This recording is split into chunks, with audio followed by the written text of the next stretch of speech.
बनारस इतिहास, परंपरा और संस्कृति की नगरी गंगा के पावन तट पर बसी यह नगरी सिर्फ मंदिरों और घाटों के लिए नहीं जानी जाती, बल्कि यहाँ के बुनकरी कला भी दुनिया भर में मशहूर है।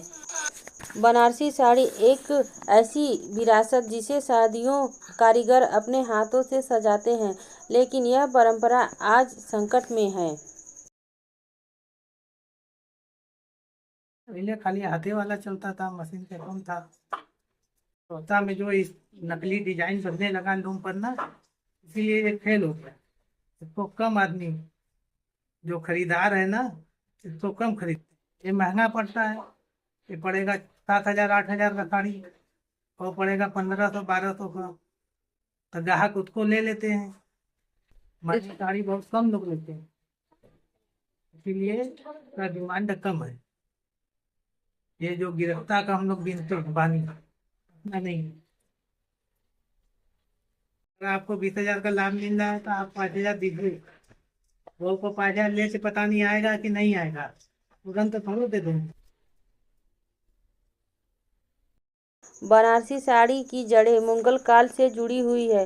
कहा जाता है कि जब फारस और तुर्की से कारीगर भारत में आए तो उन्होंने स्थानीय बुनकरों के साथ मिलकर जरी और रेशम के शानदार डिजाइन तैयार किए। धीरे धीरे यह कला विकसित हुई और बनारस के भारत में साड़ी बुनाई केंद्र बन गया। पहले यह काम सिर्फ राजघरानों और अमीर घरों के लिए होता था, लेकिन अब धीरे धीरे बनारसी साड़ी हर भारतीय महिला की पहचान बन गई है। शादी ब्याह हो या कोई खास मौका, बनारसी साड़ी पहनना एक गौरव की बात है। आज बनारसी साड़ी 3 तरह से बनाई जाती है: हैंडलूम, पावर लूम और कंप्यूटर लूम, लेकिन ये तीनों में बहुत फर्क है।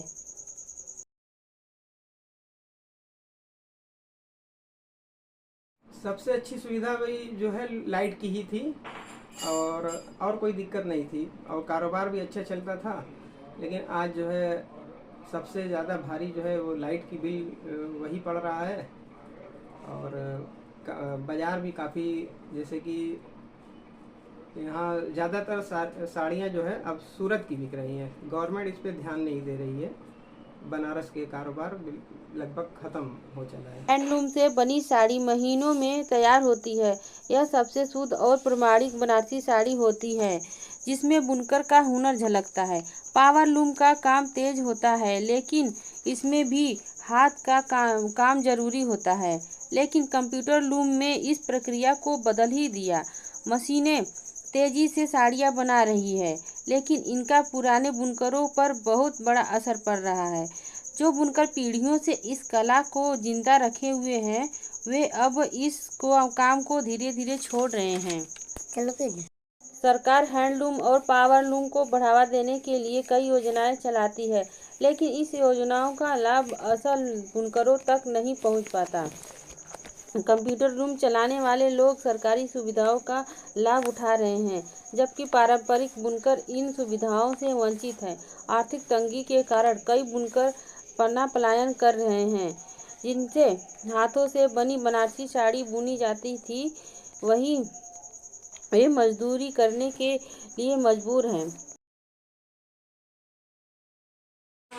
जैसे कि सारा मटेरियल जो है, तानी बाना जो है सब सूरत से आता है, तो उस पर जीएसटी ये वो टैक्स लग के यहाँ धागा जो है महंगा पड़ जाता है। और साड़ी जब बनती है तो वो महंगी पड़ती है, तो इस वजह से बनारस की साड़ी कहते हैं कि महंगी पड़ रही है। और सूरत अपना जो है खुद प्रोडक्शन करके यहाँ बनारस में भेज रहे हैं, उनकी साड़ी सस्ती पड़ रही है। इस वजह से बनारस पे बहुत असर पड़ रहा है। कई तरह की हैं, 200-400 की भी हैं, 1000-1500 की भी हैं। अब यहाँ पे जो साड़ी 600-700 की साड़ी यहाँ बनारस की तैयार होती है, सूरत वही साड़ी यहाँ 400-500 में दे रहा है। बनारसी बुनकरी सिर्फ एक व्यवसाय नहीं, हमारी संस्कृति का हिस्सा है। लेकिन क्या यह परंपरा आगे बढ़ेगी? नई पीढ़ी इस काम में रुचि नहीं ले रही है, क्योंकि उन्हें इसमें भविष्य नहीं दिखता। अगर यही हाल रहा तो बनारसी साड़ी एक इतिहास बनकर रह जाएगी। लेकिन अभी भी उम्मीद है कि अगर सरकार योजनाओं को सही तरीके से लागू करे, अगर ग्राहकों को हैंडलूम पावरलूम का महत्व समझ में आए तो यह कला बच सकेगी। ग्राहक हर बार जब एक हैंडलूम पावरलूम की साड़ी खरीदता है, वह सिर्फ कपड़ा नहीं बल्कि पूरी विरासत को बचाता है। बनारसी साड़ी सिर्फ वस्त्र नहीं, यह हमारी बुनकर की बनावट है। माननीय महाराज से भी यही गुजारिश है, उच्च अधिकारियों के भी हम लोगों ने मांग पत्र दिया, उनसे रिक्वेस्ट भी कराया गया कि सर ये बुनकरों को जो जन्मी समस्या है इसको आप सरकार तक पहुंचाएं, हमारी बात को, ये बात सरकार तक जाए और हमारी मांग पूरी हो, ताकि जो 65 रुपया महीना होता रहा वही हम लोग जमा करने के लिए जो हम लोग बराबर चक्कर लगाते वही ठीक है। आज ने लोड के नाम पर उत्पीड़न जो होता है, लोड चेक होता है, इस सब से हम लोग काफ़ी परेशान हैं। गली में चेकिंग होती है, कोई का घर द्वार पता लगा, कोई है कोई नहीं है, पता लग जाता है कि ओवरलोड के नाम पर चेकिंग होता है, लोग में डर का माहौल बना रहता है। अब गर्मी आ गया ना, देखिएगा पता लगा विजिलेंस की टीम भी घूम रही है, जो यहाँ के विभाग के लोग वो लोग घूम रहे हैं, तो ऐसा डर सा महसूस सब बना रहता है। सरकार इस पर सुविधा ऐसा दिया जाए कि जो घर बैठे लोगों को सुविधा मिले और अच्छा लगे कि हाँ ये 8 साल की सरकार जो काम की तो बहुत अच्छा की है। बुनकरों के लिए उनकी तारीफ और उनका जो भी योजना चलता रहे, ताकि हर समाज में उनका एक संदेश जाए कि माननीय प्रधानमंत्री जी, यहाँ के मुखिया जो मुख्यमंत्री योगी जी, यानी ये जो योजना लिया है, यहाँ के बुनकर बहुत खुश है। इस तरीके का संदेश जाना चाहिए। आज कोई बुनकर इस तरह का संदेश नहीं दे सकता है। जुबानी तो बहुत कुछ है, बाकी जो दिखने में वास्तव में आप देख रहे हैं ये सब माल पड़ा रहता है। पहले तो यहाँ व्यापारी आके बैठते थे, माल नहीं मिलता रहा, आज देख रहे हैं माल पड़ा, कोई लेने वाला नहीं है। मजदूरी कर रहे हैं तो बचपना हमारा गुजर गया, यहाँ से ममारपुर तक बिनत, लेकिन आज तक हम लोग को न बीने वाला के न मालिक के कुछ नहीं मिला। कोई को बताते ही नहीं कि आपको मिल रहा है, सब बीच ही में काम खत्म हो जाता है। हमारा हम मऊ जिला से आए, जलालीपुरा में हमारा काम करते करते 30-32 साल हो गया ये मोहल्ले में।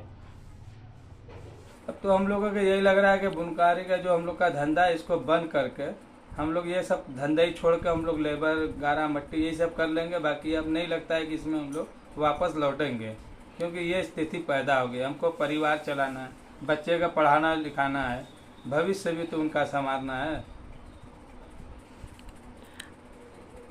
यह डॉक्यूमेंट्री सिर्फ एक कहानी नहीं, एक पुकार होगी। बनारसी साड़ी बुनकरों को बचाने की, यह दर्शकों को सोचने पर मजबूर करेगी कि अगर आज हमने इन कारीगरों की मदद नहीं की तो कल यह कला सिर्फ एक तस्वीर में रह जाएगी।